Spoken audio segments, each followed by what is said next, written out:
Vamos a comenzar hoy otra exposición en forma de video para nuestras clases virtuales de comprensión de Venezuela. Ahora abordaremos en nuestra explicación de hoy los procesos históricos desarrollados entre 1948 y 1958. Es decir, desde el momento en que fue derrocado el gobierno constitucional de don Rómulo Gallegos por el golpe de Estado llamado Golpe Frío del 24 de noviembre y que puso fin al experimento que ya explicamos en el video anterior, denominado el trienio democrático. Es decir, ese golpe de Estado de 1948 pone punto final a un gobierno legítimo y constitucional presidido por el gran novelista Rómulo Gallegos. La finalización abrupta, la finalización violenta por un golpe militar organizado y dirigido por el alto mando de las Fuerzas Armadas entonces, inaugura un periodo de gobiernos de facto, es decir, lo que se ha podido denominar también una dictadura. Esa dictadura o esos gobiernos de signo dictatorial y autoritario tienen su punto final abrupto, igual que como comenzó, con un nuevo golpe militar ocurrido en la madrugada del 22 de enero para amanecer el 23 de febrero de 22 de enero al 23 de enero de 1958. Esa época, esa década que por comodidad la gente la denomina la época perejimenista, la dictadura perejimenista, no estuvo Pérez Jiménez al frente del gobierno de manera directa y principal desde un comienzo hasta el final.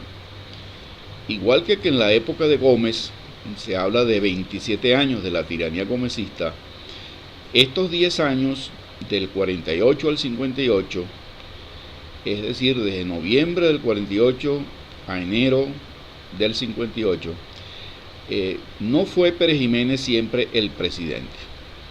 En un primer momento, quienes van a dirigir los destinos del país serán 3 representantes de las Fuerzas Armadas de entonces, es decir, los tenientes coroneles Carlos Delgado Chalbaud, que va a fungir, va a aparecer como presidente de esa junta militar de gobierno, como se le denominó. El también teniente coronel Marcos Pérez Jiménez, que va a ser entonces el ministro de la Defensa, y acompañado también del otro teniente coronel de alta significación, Luis Felipe Llovera Páez. Estos 3 comandantes van a dirigir el país entre 1948 y 1950. Eso es lo que se le va a llamar comúnmente como la dicta blanda, una especie de salida jocosa del pueblo venezolano, de salida humorística, que decía, bien, esto no es propiamente una dictadura, esto es una dicta blanda. Y la llamaron así porque esa junta militar de gobierno, presidida por el muy inteligente y más antiguo jefe militar de esa nueva camada que toma el poder en Venezuela, Carlos Delgado Chalbaud será el que va a aparecer pues como presidente de esa junta, acompañado pues de los otros 2 que ya dijimos.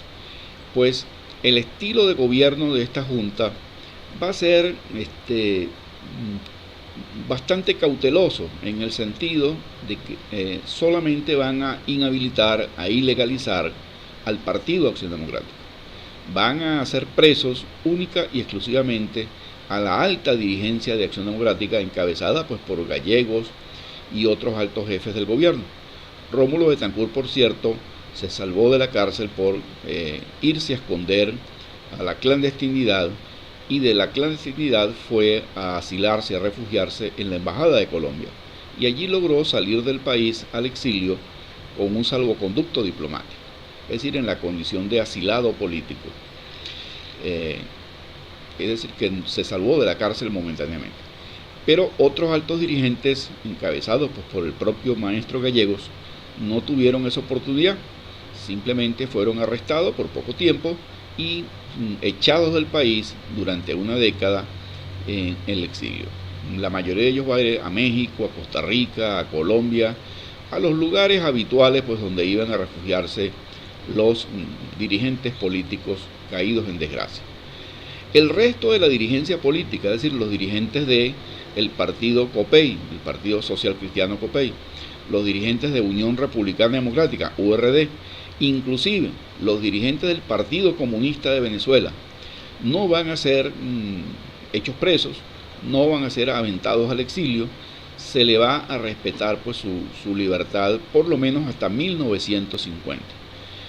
Incluso estos tres partidos, COPEI, URD y el PCB, aunque van a tener algunos incidentes menores, como la clausura temporal de algunos de sus periódicos, como el caso del periódico El Gráfico de COPEI o el caso del periódico Tribuna Popular del PCB, en la mayoría de estos dirigentes pues no fueron molestados. Incluso el doctor Caldera, desde un primer momento, fue llamado pues a consultas por el presidente de la Junta Militar de Gobierno, Carlos Delgado Chalbaud, quien le explicó de alguna manera lo que había ocurrido. Por supuesto que ni Caldera, ni Jovito Villalba, ni Gustavo Machado, pues los tres altos dirigentes pues de sus respectivos partidos, ninguno de ellos pues asumió pues responsabilidades de gobierno, ni mucho menos pues aplaudieron o justificaron el golpe, ¿no? Pero en cierta manera pues no fueron molestados, y ellos fueron como muy prudentes en sus críticas, en sus observaciones, ya que no sabían pues que esa situación no iba a durar mucho tiempo. Como en efecto fue así, ya hacia 1950, en la medida pues que la represión contra Acción Democrática, que fue ilegalizada, sus locales de partidos cerrados, sus periódicos y radios donde tenían intereses fueron confiscados, es decir, todos los bienes y maneras porque tenía el partido de enfrentar a la nueva situación, pues le fueron eliminadas. Y el Partido Comunista pues de alguna manera va a ser solidario con Acción Democrática, van a empezar a organizar eventos conjuntos de protesta, especialmente en el mundo obrero y campesino. Esa creciente participación en la protesta pues antigubernamental va a tener su eclosión, su clímax hacia 1950, precisamente con motivo de las fiestas o de la conmemoración pues del 1 de mayo, el Día del Trabajador, pues en 1950, van a ocurrir a partir de allí un conjunto de huelgas, paros, conflictos, en la cual el gobierno observa pues la participación conjunta de Acción Democrática, que era un partido ilegalizado al margen de la ley, y el Partido Comunista, que hasta ese momento se mantenía legal, sin mayor persecución, pues salvo el seguimiento pues algunos de sus dirigentes y la clausura de su periódico Tribuna Popular por lapsos pues de castigo. Bueno, de alguna manera en 1950, en vista que la situación se va haciendo cada vez más complicada, el gobierno apela a ilegalizar al Partido Comunista y se lo pone al margen de la ley. Empiezan los arrestos pues de algunas de sus figuras emblemáticas, sobre todo pues de sus dirigentes sindicales e incluso de su secretario general y otros altos dirigentes como Jesús Farías. Pues bien, eso hace que el Partido Comunista pues haga pues un mayor esfuerzo por mantenerse entonces en la clandestinidad junto con Acción Democrática. Este partido pues estaba acostumbrado a ese tipo de vida clandestina y por esa razón, como era un partido pequeño, como era un partido acostumbrado al trabajo subversivo, ilegal, clandestino, desde prácticamente de los tiempos de su fundación o antes incluso de su fundación oficial, pues el Partido Comunista va a aguantar mucho mejor que otros partidos grandes como AD la represión. Tan es así que el Partido Comunista durante toda la dictadura perejimenista no lograron ser desmantelado, no lo lograron desmantelar por parte del gobierno. Por supuesto que lo golpearon, muchos de sus dirigentes terminaron presos, muchos dirigentes suyos terminaron en el exilio, otros murieron en esa lucha clandestina, pero el partido como tal mantuvo un aparato de propaganda y de agitación hasta el fin de la dictadura perejimenista. Manuel Caballero calcula que entre unos 300, 400 militantes disciplinados de ese partido mantuvieron la lucha, mantuvieron la logística para la organización, incluso mantuvieron la publicación clandestina, la distribución clandestina de su periódico Tribuna Popular. Y ese va a ser uno de los poquísimos periódicos que va a servir de vía de comunicación, de medio de comunicación para esa oposición perseguida. Tanto URD como COPEI, aunque algunos de sus dirigentes van a ser encarcelados o exiliados, especialmente después de 1952, esos partidos van a caer en una especie de hibernación, así lo denomina Caballero, que es todo un especialista en este tema. Pues esa hibernación significa pues que ni COPEI ni URD fueron oficialmente disueltos, no fueron oficialmente ilegalizados, pero prácticamente pues no podían hacer mayor cosa, salvo una que otra aparición de algunos de sus máximos dirigentes.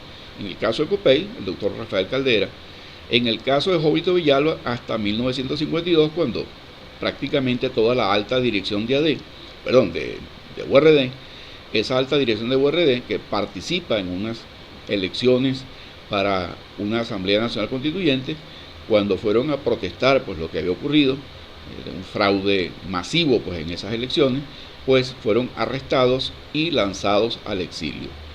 La dirección de URD pues terminó pues siendo exiliada también de sus más importantes dirigentes a partir de 1952. En el caso de Caldera y otros dirigentes de COPEI, algunos dirigentes juveniles van a ser hechos presos. Caldera fue arrestado en varias oportunidades, incluso hubo una especie de atentado personal contra su residencia privada en una oportunidad. Y los últimos días de la dictadura de Pérez Jiménez, pues Caldera pues tuvo que pasar un poco tiempo en el exilio. Incluso eso le sirvió pues para reunirse con las altas figuras de la oposición que estaban ya en el exilio hace mucho tiempo, como Villalba y Betancourt, y comenzando 1958 van entonces a echar las bases de un gran acuerdo nacional para ponerle fin a la dictadura de Pérez Jiménez. Pero no nos adelantemos tanto a todo este proceso, pues. Estamos un poco así planteando pues el comienzo y el final de esta década de oprobio, de tiranía, de persecución, que fue la década perejimenista. Decíamos hace un momento pues que esa década perejimenista, en un primer momento, el gobierno de Venezuela lo tuvo pues una junta militar de gobierno. Esa junta militar de gobierno la presidía Carlos Delgado Chalbaud entre noviembre del 48 y noviembre del año 50. ¿Por qué se puso punto final a esa etapa que ya la describimos, que jocosamente la llamaron la dicta blanda? Por aquello de que solamente hubo una persecución sistemática a Acción Democrática, pero no así al resto de los partidos políticos, como URD, COPEI y el PCB. Ese periodo pues termina pues por una simple explicación. el presidente de la Junta Militar fue asesinado. Es decir, ocurrió uno de esos extraños magnicidios en nuestra historia. ¿Quién asesinó y por qué a Carlos Delgado Chalbaud, que era la figura emblemática de esa época y de ese gobierno? Recordemos que Carlos Delgado Chalbaud era hijo del legendario Román Delgado Chalbaud, aquel que pasó 14 años preso en la terrible prisión de la Rotunda en tiempos de Gómez y que encabezó aquel movimiento caudillesco en 1929 y murió pues combatiendo a Gómez en su desembarco en Cumaná. Carlos Delgado Chalbaud, que era un brillante jefe militar, se había educado en Francia, recordemos, era ingeniero civil, era ingeniero militar y había sido incorporado a las Fuerzas Armadas por el presidente López Contreras. Y en las Fuerzas Armadas tuvo un papel muy destacado, sobre todo como profesor en la escuela militar. Y allí pues todas las nuevas promociones de brillantes oficiales que reciben su educación militar en esa escuela después de 1936, pues van a tener en esos años finales, la década de los 30 y comienzo de la década de los 40, van a tener un gran respeto intelectual pues hacia este eminente profesor militar que será Carlos Delgado Chalbaud. Eso le dio un gran ascendiente, pues fue uno de los fundadores de la Unión Patriótica Militar, que fue la que derrocó a Medina Angarita, y paradójicamente será pues la cabeza visible del derrocamiento de Rómulo Gallegos, quien lo había mantenido como ministro de la Defensa en su gobierno. Pues bien, Carlos Delgado Chalbaud terminó entrando en conflicto, terminó entrando en contradicciones con sus compañeros de junta, es decir, con Marcos Pérez Jiménez y con Luis Felipe Llovera Páez. Pero especialmente el conflicto parece ser era con Pérez Jiménez, que de paso eran medio parientes, pues la esposa de Delgado Chalbaud y la esposa de Pérez Jiménez, el propio Delgado Chalbaud y la esposa de Pérez Jiménez eran parientes lejanos, pero eran parientes. La esposa de Pérez Jiménez era doña Flor Chalbaud de Pérez Jiménez. Pues bien, Carlos Delgado Chalbaud fue asesinado en un oscuro incidente que ocurre pues en noviembre del año 48, noviembre del año 50. ¿Por qué o quién lo asesinan? El incidente fue un secuestro organizado por un antiguo caudillo coreano llamado Rafael Simón Urbina.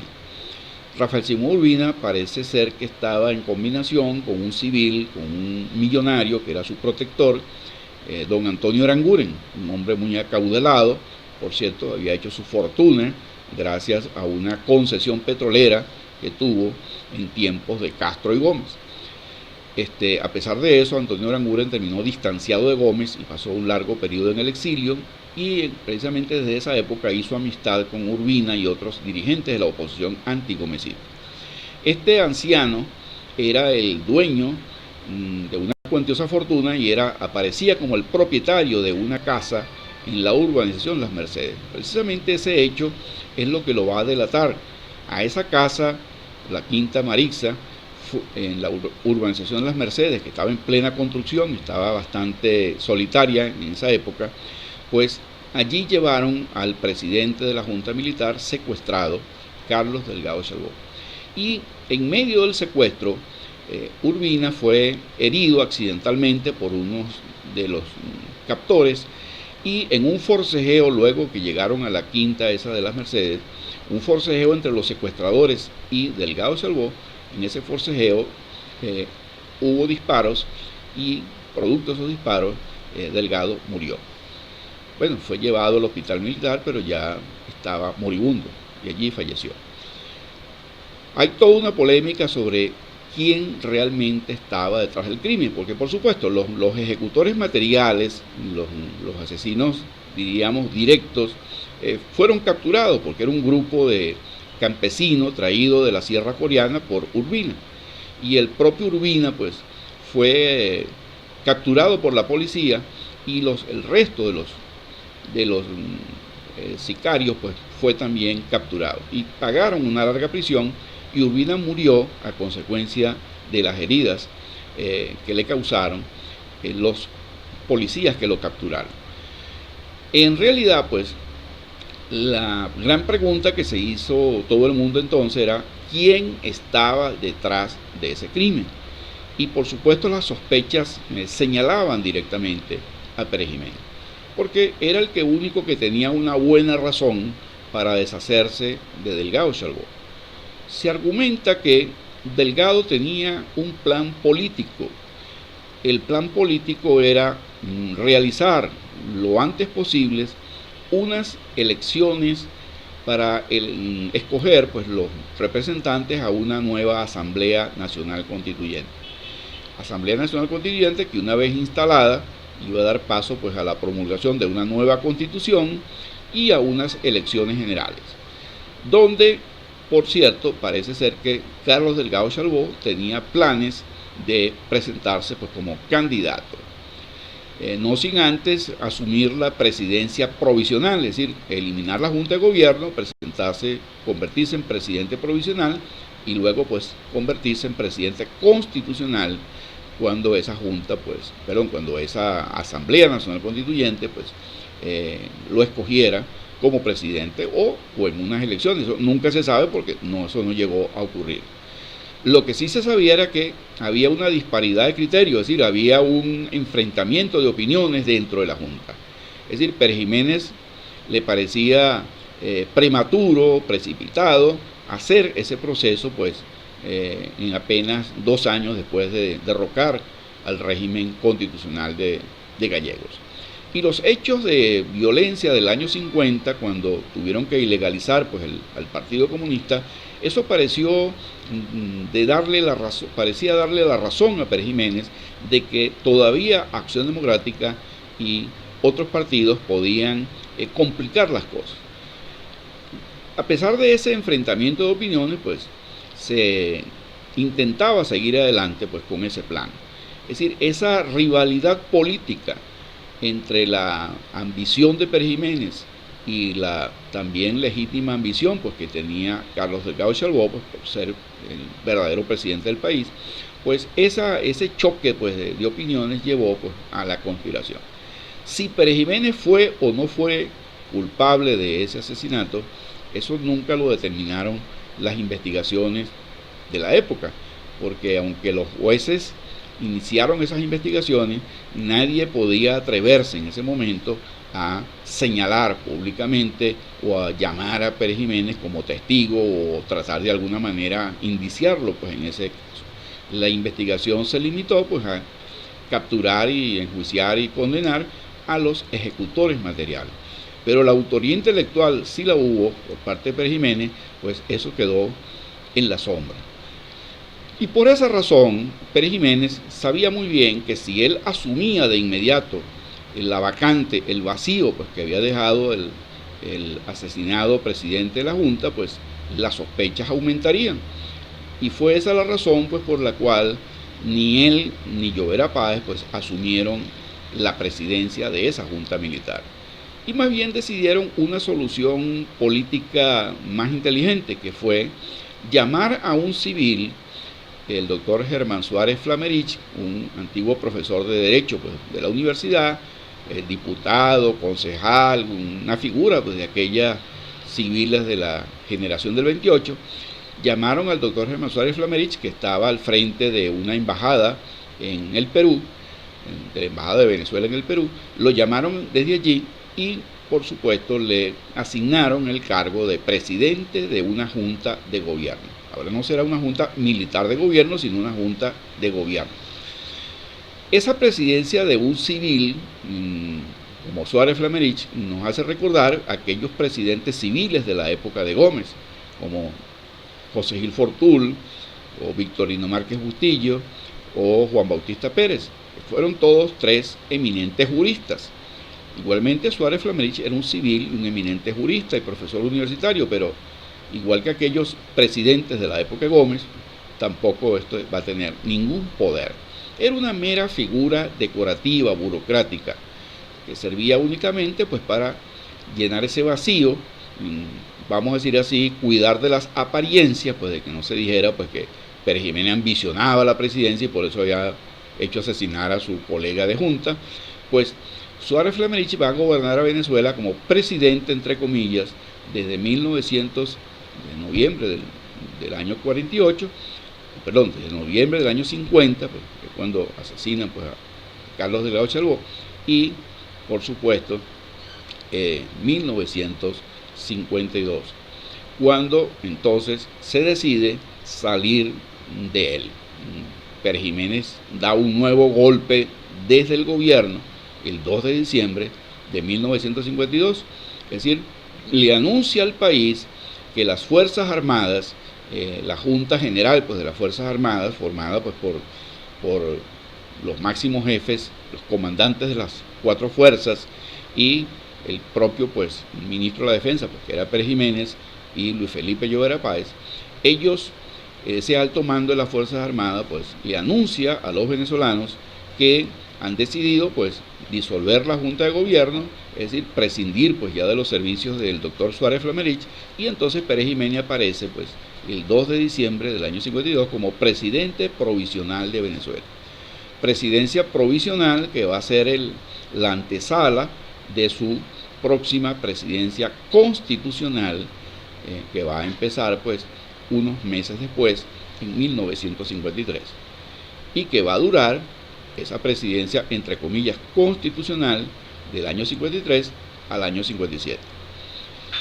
Y el año 57, cuando se vencía el periodo de esa presidencia constitucional del ya entonces general Marcos Pérez Jiménez, va a ser prorrogada por un periodo adicional mediante la figura de un plebiscito.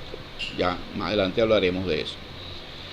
Pues bien, Pérez Jiménez entonces se ve pues en la obligación de asumir esa presidencia provisional porque las cosas no ocurrieron como se planificaron. A veces pasa eso. ¿Qué fue lo que ocurrió?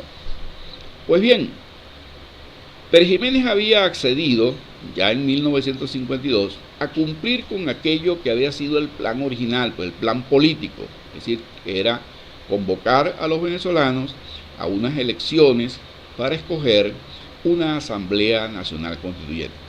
Asamblea Nacional Constituyente que restablecería pues, el orden democrático en Venezuela. Ese era el plan.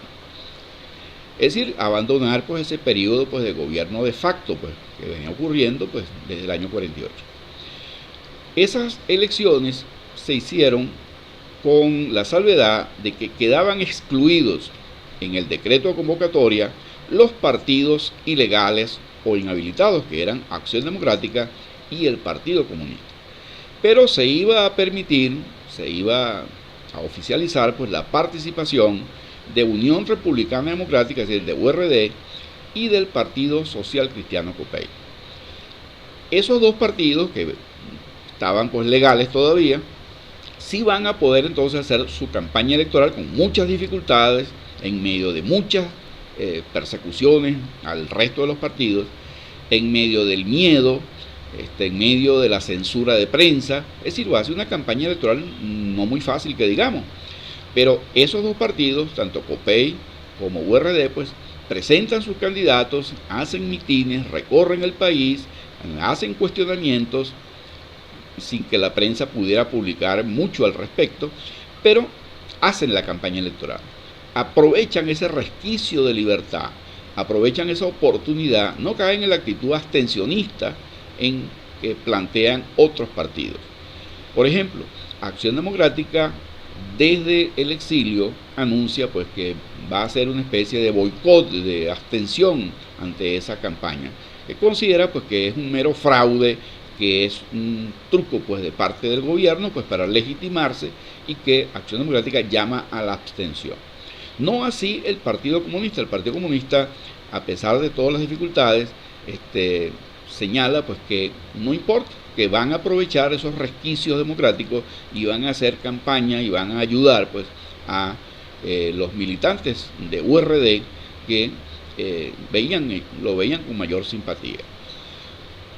En esa campaña electoral entonces, el pueblo venezolano, dando muestras de una gran intuición política, no le presta mayor obediencia a esa línea de abstenerse, de no participar. y la inmensa base popular de Acción Democrática y la poca base popular que tenía el Partido Comunista, a pesar de estar fuera de la ley, van a votar mayoritariamente pues, por los candidatos de URD. Esa votación le va a permitir a URD ganar las elecciones del 30 de noviembre de 1952. Y a COPEI, como partido de oposición también, va a sacar pues, una importante cuota pues, como segunda fuerza política en esa constituyente. Incluso un partido que del oficialismo, el llamado Frente Electoral o Fuerza Electoral Independiente, de las dos maneras la hemos visto definir, ese FEI, esa Fuerza Electoral Independiente, van a presentar pues los candidatos del gobierno, pues los partidarios del gobierno. Incluso un extraño partido llamado Partido Socialista Venezolano presenta candidatos. Ese PSB era un partido también oficialista, es decir, lo dirigía un exministro perejimenista, el doctor José Trinidad Rojas Contreras. Ese Partido Socialista Venezolano, al pronunciarse como PSB, trataba de crear confusión con las siglas pues, del PCB, Partido Comunista Venezolano. Pero de todas maneras, ni ese PSB ni ese FEI ganaron las elecciones, en la realidad. Pero cuando se estaban haciendo los escrutinios, los resultados, la transmisión de los resultados, la transmisión de los escrutinios, se paralizó. ¿Por qué se paralizó? Porque el gobierno tuvo información interna que el Consejo Supremo Electoral, como se le llamaba entonces, presidido por y conformado por un grupo de gente independiente y honorable, encabezado por el doctor Grisanti, ese Consejo Supremo Electoral estaba haciendo su trabajo, vamos a decir, de manera impecable, y estaba reconociendo pues que URD y COPEI ganaban, pero muy por encima a la presencia del FEI. El gobierno, por supuesto, no aceptó eso y empezó a presionar al Consejo Supremo Electoral para que alterara esa situación. Como ese Consejo Supremo Electoral, formado por gente honorable, se negó en redondo pues, a aceptar esas presiones, pues tuvieron entonces que renunciar y esconderse pues, para no sufrir las consecuencias. Y el gobierno entonces, en medio de un escrutinio, imagínense ustedes lo irregular de esa situación, en medio de un escrutinio se anuncia un nuevo Consejo Supremo Electoral. Presidido no por un hombre tan honorable, sino más bien por un perejimenista connotado que era el doctor Pablo Salas Castillo, que por cierto, mucho más adelante, ya en los tiempos democráticos, va a ser la figura central de un partido perejimenista llamado Cruzada Cívica Nacionalista, que apareció ya actuando en la democracia e incluso logró ser electo senador, él y muchos de sus seguidores perejimenistas. Se le respetaron sus derechos en la época democrática y pudieron decir todo lo que quisieran en el antiguo Congreso Nacional de la época de la democracia. Pues Pablo Salas Castillo, ese nuevo que presidía pues, ese nuevo Consejo Supremo Electoral, le anunció al país que el FEI había ganado las elecciones y que tenía mayoría suficiente pues, para imponerse en la constituyente.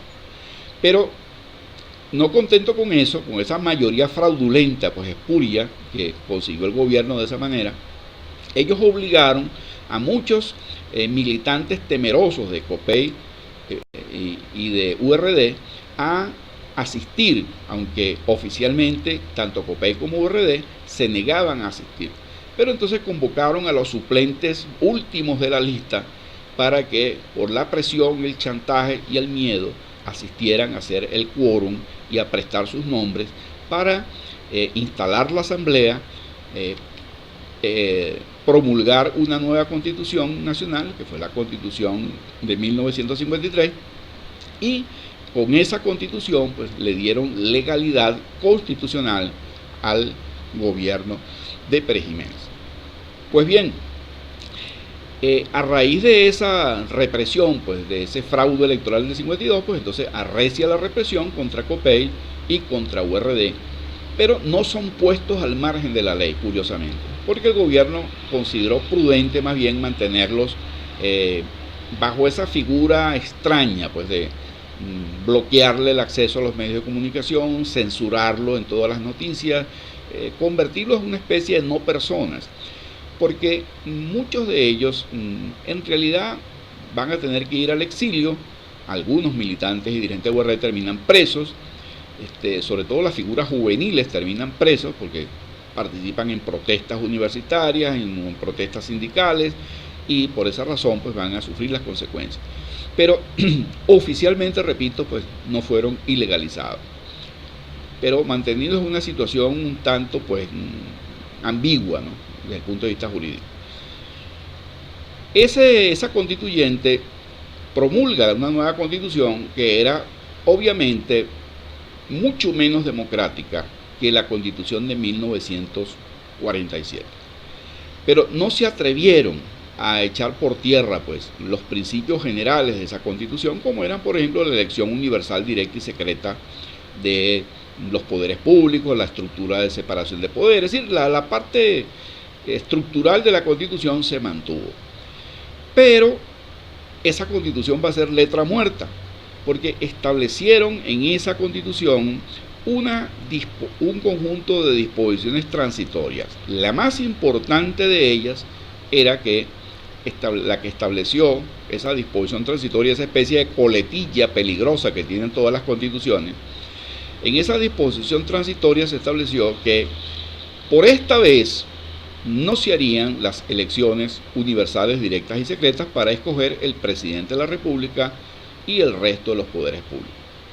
De tal manera que entonces esa misma Asamblea Nacional Constituyente, amparándose pues en ese poder pues originario que supuestamente tenía, esa Asamblea Nacional Constituyente estableció que no se iban a hacer las elecciones y ellos procedieron a elegir todos los diputados del Congreso, todos los senadores del Congreso, todos los diputados de las asambleas legislativas del país, de los 20 estados, todos los concejales municipales de todos los consejos, de los distritos, como se llamaba entonces, del país, por supuesto al presidente de la República y a la alta Corte de Justicia, el fiscal y otros altos funcionarios. Sí, más de 12.000 personas fueron escogidas de esa manera, por la simple voluntad de esos diputados a la Asamblea Nacional Constituyente reunida en 1953 y que todo el mundo sabía que era producto del mayor fraude electoral conocido hasta entonces. De esa manera entonces Pérez Jiménez fue investido pues como presidente constitucional de Venezuela por un periodo de 5 años, pero no se había sometido a ninguna elección directa, porque él sabía de antemano que era muy cuesta arriba que él ganara unas elecciones por mayoría entre la población venezolana. Ya él sabía que había perdido las elecciones a los constituyentes. Si él sabía que iba a haber una repulsa todavía mucho más grande, ¿para qué correr el riesgo? Entonces prefirió más bien la salida esa de que fuese la misma asamblea la que lo escogiera como presidente constitucional, mediante el subterfugio ese leguleyo de la llamada pues disposición transitoria, que señaló porque por esta vez no se harían elecciones universales, directas y secretas de los poderes públicos. Es decir, esa Asamblea Nacional Constituyente se despachó y se dio el vuelto ella misma, porque los primeros electos como diputados y senadores fueron ellos. Ellos se van a convertir en diputados y senadores del siguiente Congreso Nacional y van a ser sus parientes y partidarios en todo el país escogidos como diputados a las 20 legislaturas de los 20 estados que existían entonces, más por supuesto los miles pues, de concejales municipales que van a ser nuevamente escogidos pues, por ese subterfugio legal. Pues bien, a partir de allí entonces el presidente Marcos Pérez Jiménez se llamará pues ya con el grado de coronel, es luego ascendido a general de brigada y ya al final de su gobierno del 57 va a ser ascendido a general de división. Es decir, Pérez Jiménez, igual que sus otros compañeros de junta, Luis Felipe Llovera Páez, van a convertirse pues en generales, pues, lo que nunca pudieran haber sido en los tiempos del ejército gomecista o los tiempos de Medina Angarita. ellos, como sobrevivientes de aquellos oficiales de la Unión Patriótica Militar, van a ser la cabeza de ese alto mando militar, que entonces solamente llegó a tener pues esos dos generales. Los demás eran coroneles. Se respetó de alguna manera pues la institucionalidad militar, ¿sí? Los lapsos de ascenso, el orden de mérito, esas cosas hay que reconocerlo, pues se respetaron. Y hay que también decir pues que tanto Pérez Jiménez como Llovera Páez y el difunto pues Carlos de Ochavó eran brillantes oficiales, no eran cualquier cosa. Merecían de alguna forma pues y eran respetados por esa razón por sus compañeros de las Fuerzas Armadas. Pérez Jiménez por esa razón va a darle pues una gran prioridad a las Fuerzas Armadas. Esa va a ser como la época dorada de las Fuerzas Armadas. Pérez Jiménez no solamente le da mejores sueldos, mejor equipamiento, es decir, compra todo tipo de armamento moderno, no solamente para las fuerzas terrestres, se compran blindados, se compran equipos pesados de artillería, se compran equipos para la aviación, bombarderos, cazas, aviones de transporte. Para la Marina incluso se compra lo mejor de lo mejor, es decir, se adquiere una escuadra naval nueva, como dicen ahora, de paquete en los astilleros italianos. Es la época en que se forma una escuadra de destructores y de otras naves pesadas pues, para nuestra Marina de Guerra.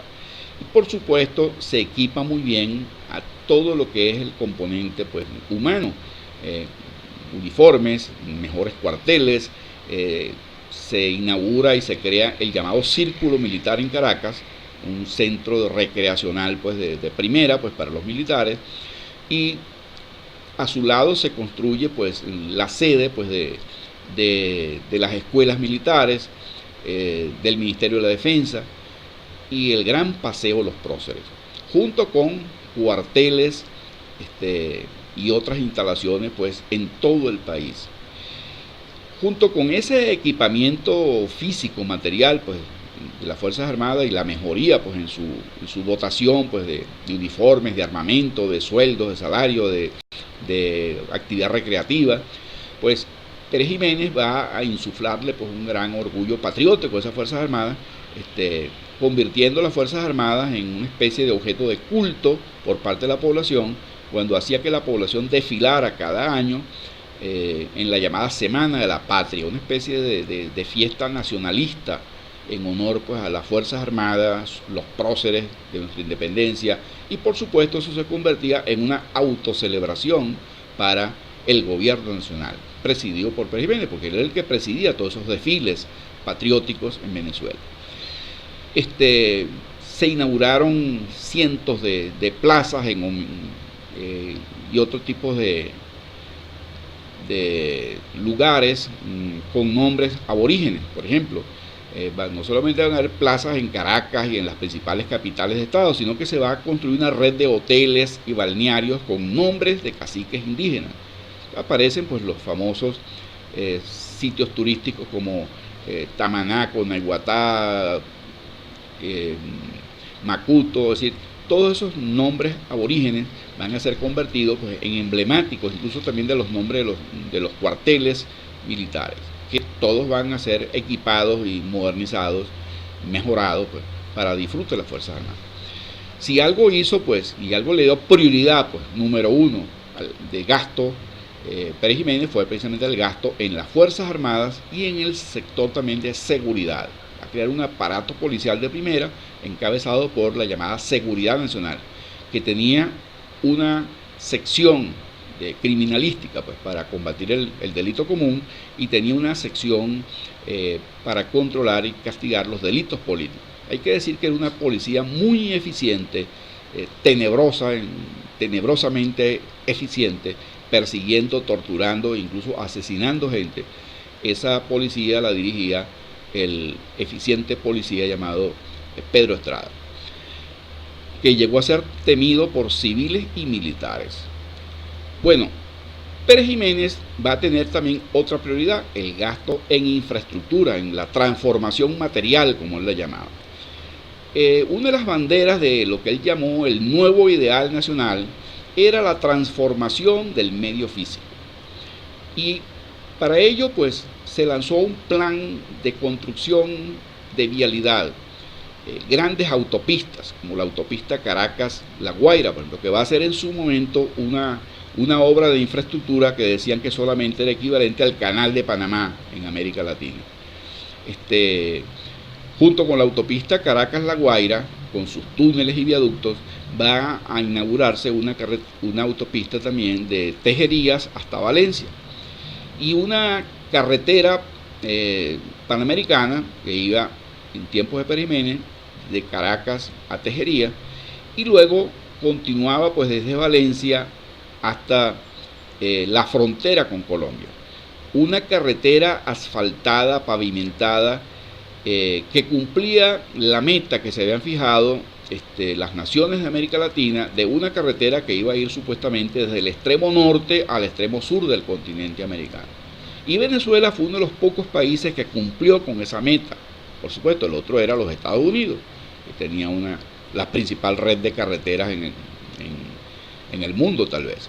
Pues Venezuela llegó a tener una carretera panamericana, es una carretera que iba desde la capital hasta el extremo de la frontera en el estado Táchira.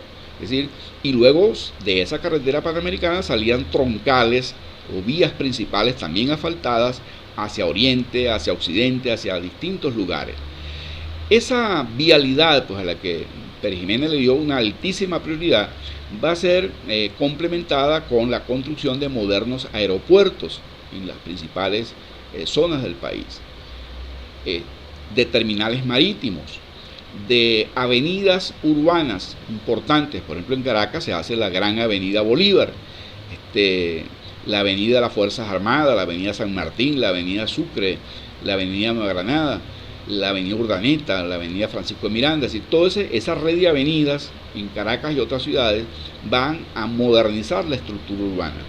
Y se hace pues como centro pues de esa vialidad en Caracas la Gran Avenida Bolívar.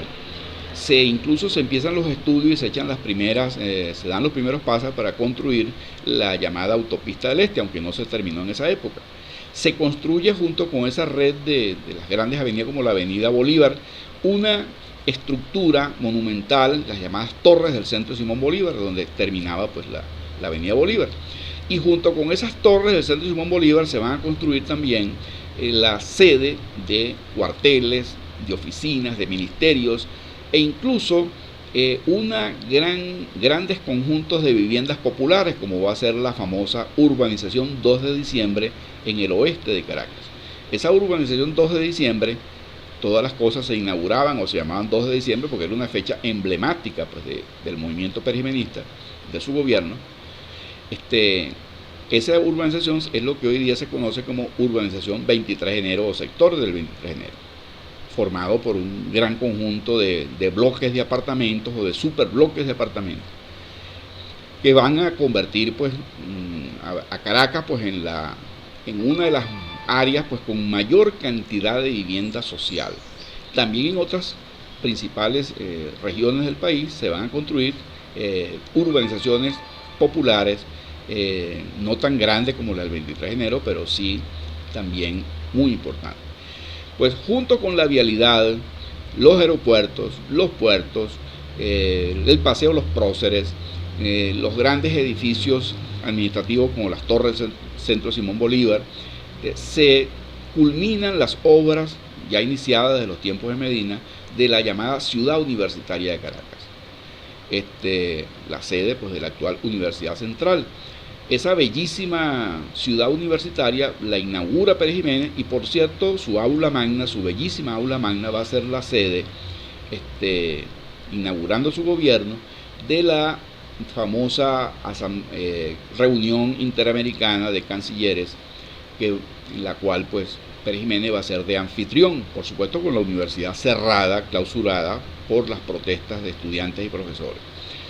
Va a servir de sede física, ¿no? Pero vacía de sus autoridades, de sus estudiantes y de sus profesores perseguidos pues, por las protestas que habían hecho contra Pérez Jiménez. Otra de las grandes obras que va a hacer Pérez Jiménez en el sector turístico es el llamado Centro Vacacional o Ciudad Vacacional Los Caracas, destinada pues a las vacaciones, al descanso de la clase obrera. Se le va a dar a una especie de organismo de protección obrera, el llamado INCRED, Instituto Recreacional, y todavía existe esa ciudad vacacional Los Caracas, en las cercanías de Caracas, del litoral caraqueño, mejor dicho. La otra gran obra en ese sentido va a ser la red de hoteles, encabezado pues por el Hotel Tamanaco, los dos grandes sistemas de teleféricos, el del Ávila, que llegaba de Caracas a la cumbre del Ávila y de allí al litoral. Era posible en ese entonces hacer el viaje completo entre Caracas y la playa por un sistema de teleférico que va a ser uno de los más hermosos y que existe hoy día ya remodelado. El otro va a ser el de la Sierra Nevada en Mérida, el más largo y alto del mundo. Ese gran teleférico va a ser otro atractivo turístico para Venezuela que sirvió durante muchos años y todavía funciona, claro, con ya dos remodelaciones o modernizaciones debido al largo periodo de servicio. Ese teleférico de Mérida fue inaugurado poco antes de caer la dictadura de Pérez Jiménez en el 58. Igualmente pasó con el teleférico del Ávila, se terminó pues poco antes de terminar el gobierno, pero nunca llegó en ese entonces a estar de servicio. Incluso el llamado hotel que está sobre la cumbre del cerro, ese hotel nunca ha prestado servicio porque ha sido complicado ponerlo en funcionamiento. A pesar de tantos años, nunca ha prestado un servicio comercial propiamente dicho. Aunque tiene unas instalaciones bellísimas de primera, pues es poco práctico su uso como hotel, a menos que allí funcionara algo así como un casino o una actividad especial que lo haga atractivo para viajar hasta allí en ese teleférico y pernoctar en ese sitio aislado. Pues. No tiene mucha posibilidad pues, de tener atractivo para grandes cantidades de huéspedes. Pues bien, el gobierno de Pérez Jiménez no se va a quedar en esa construcción de infraestructura, pues de vialidad, hoteles, puertos, aeropuertos, cuarteles, sino que va a ir mucho más allá y va a desarrollar un sistema ferroviario. Se va a modernizar la red ferroviaria, incluso se van a construir nuevos ferrocarriles, especialmente en Guayana, para el transporte pesado de mineral de hierro, ya que Guayana va a ser uno de los polos de desarrollo de la nueva economía. La expansión de la producción y exportación de mineral de hierro requería un sistema ferroviario adecuado. Igualmente va a ocurrir pues, en la zona de Puerto Cabello, Barquisimeto, se va a modernizar la vía férrea por el gran transporte de carga. Y en esas cercanías de Puerto Cabello se va a inaugurar el primer complejo o planta de productos petroquímicos de la época. No existía pues como tal la petroquímica y esa va a ser la planta prototipo, la planta pionera pues en ese campo de la economía. Y junto con ello va a desarrollarse también el sector agrícola. Se van a hacer inversiones en el sector del regadío. Hay dos áreas emblemáticas: el sistema de regadío del Guárico, donde se va a desarrollar el cultivo del arroz, un producto en el cual Venezuela no tenía hasta ese momento producción propia. Venezuela era un importador de arroz entonces. Venezuela se va a convertir en un gran productor de arroz gracias a ese sistema de regadío en el Guárico, en la zona de Calabozo específicamente. Y esa producción de arroz va a abastecer el mercado interno. Incluso Venezuela llegó a ser exportador de arroz ya en los años de la democracia. Otra área en la cual va a haber un importante desarrollo agrícola es hacia el estado portuguesa, especialmente en la zona de Turén. Esa moderna agricultura pues buscaba de alguna manera pues convertir a Venezuela en un país moderno, próspero, y esa era una de las metas pues de Pérez Jiménez. Hay que decir que Pérez Jiménez no va a hacer mucho énfasis en un desarrollo más diversificado de la economía venezolana, sobre todo en el desarrollo industrial. Va a haber un muy tímido, muy modesto crecimiento industrial. Venezuela era más que todo un país importador de todo tipo de bienes, desde automóviles, motocicletas, aviones, equipo militar, hasta productos como los cigarrillos, los huevos, la harina, la leche en polvo. Es decir, Venezuela era un gran importador masivo de todo tipo de bienes del mundo industrial. Porque el hecho de tener una moneda dura, sólida como el bolívar, que se cotizaba 3 bolívares 35 por dólar, esa moneda dura no incentivaba precisamente la industrialización, facilitaba la importación, abarataba las importaciones y nos convertía pues en un país de economía de puertos, en un país pues que nos habíamos acostumbrado desde tiempos remotos a vivir de la renta petrolera. La producción petrolera venezolana pues aumentó, no tanto, los ingresos aumentaron no tanto porque subieran demasiado los precios, simplemente se mantuvo una producción modesta, e incluso hacia 1957, 56-57, Venezuela tuvo un repunte de sus ingresos petroleros porque se cerró el canal de Suez debido a una guerra en el Medio Oriente, y por alguna razón eso va a beneficiar tremendamente a las finanzas venezolanas, aunque de manera temporal. Venezuela aprovechó esa coyuntura, ese pánico que hubo en el mundo occidental, pues de que se cortara la comunicación entre los yacimientos petrolíferos del Medio Oriente, de las naciones allá de Arabia Saudita y el Golfo. Cuando Egipto cierra el canal porque lo nacionaliza y se produce una guerra, un enfrentamiento entre Inglaterra y Francia en contra de Egipto, ese conflicto de Suez, ese conflicto por el canal de Suez, va a beneficiar indirectamente a Venezuela porque hizo pues que las compañías petroleras vieran con sumo interés la adquisición de nuevas concesiones petroleras. Casi 1 millón de hectáreas nuevas van a ser subastadas y entregadas a las compañías petroleras. Las compañías petroleras en realidad no necesitaban, no requerían nuevas concesiones, porque tenían más que suficiente para extraer petróleo de todas las concesiones que ya tenían asignadas desde los tiempos de Castro y de Gómez, más las que había asignado Medina Angarita después de la reforma petrolera del año 43. Pero las compañías petroleras, cuando veían la oportunidad de conseguir nuevas concesiones, simplemente las adquirían porque era una manera de aumentar el patrimonio de la empresa. Es decir, y de alguna forma también evitaban que algún posible competidor le echara mano a esas concesiones. Es decir, mientras mayor cantidad de concesiones tiene una empresa, pues mayor cantidad de riquezas posibles a explotar a futuro pues tenía. Y por esa razón prefirieron pues comprar pues los derechos pues para explotar esas concesiones que el gobierno de Pérez Jiménez le ofrecía pues desde el año 56. Eso le permitió a Pérez Jiménez pues aumentar mucho más sus ingresos fiscales por concepto de petróleo. Ya el ministro Silva Luongo, que era el ministro de Petróleos de la época, él explicaba cómo durante la gestión pues, de este gobierno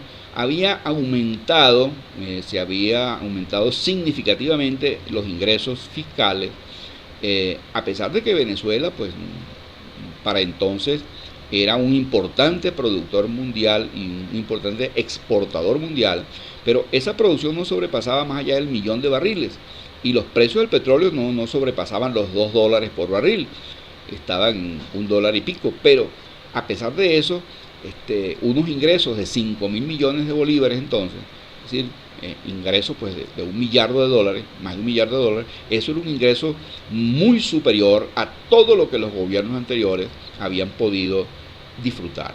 Es decir, los ingresos fiscales, ese boom petrolero y ese boom fiscal, se explica también porque Europa tiene que reconstruirse, la economía norteamericana después de la Segunda Guerra Mundial se tiene que diversificar y ampliar y crecer, y por supuesto la reconstrucción de Europa, la reconstrucción de Japón, la reconstrucción o reacomodo pues de toda la economía de guerra a una economía de paz requería pues petróleo, requería energía, y eso va a darle a Venezuela la oportunidad pues de aumentar su producción y que los precios del petróleo pues repunten muy modestamente, pero hay un repunte.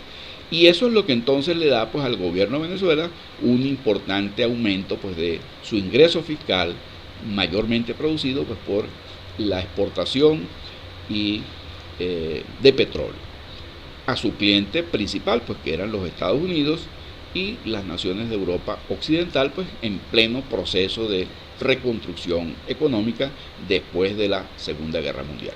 Es decir, la década de los años 50 va a ser una década pues de crecimiento, de expansión, de bonanza, y esa bonanza y esa expansión nos va a favorecer como nación petrolera. Y eso va a favorecer, por supuesto, las finanzas del Estado venezolano, que va a gastar, va a convertir ese ingreso fiscal en esa gran transformación, como le llamó Pérez Jiménez, del medio físico.